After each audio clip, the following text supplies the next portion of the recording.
Hello everyone, it's me JB from UniqueTutorials. Today in this video I'll show you how to remove Microsoft Print to PDF option from the printer list in Windows computer. So without further more delay, let's begin. So firstly let me show you.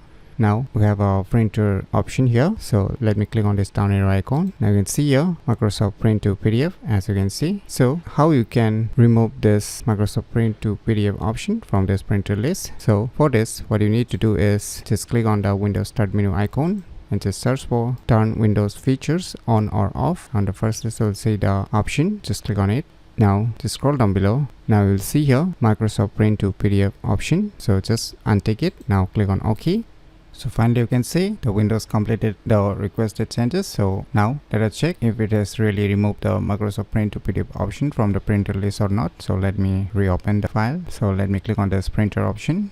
Now you can see here Microsoft Print to PDF option is being removed. So if you want to enable it again, then just move back to the same option which I have shown you earlier, and just select this Microsoft Print to PDF and click on OK. Then it will restore back the Microsoft Print to PDF option in the printer list. So by using these cool tricks, you can easily remove Microsoft Print to PDF option from the printer list in Windows computer very easily. So if you never known about these cool tricks, then you should definitely give it a try. So if you find this video tutorial useful, please click on the thumbs like button, and if you're new to our channel, click on the subscribe button, and lastly, thanks for watching.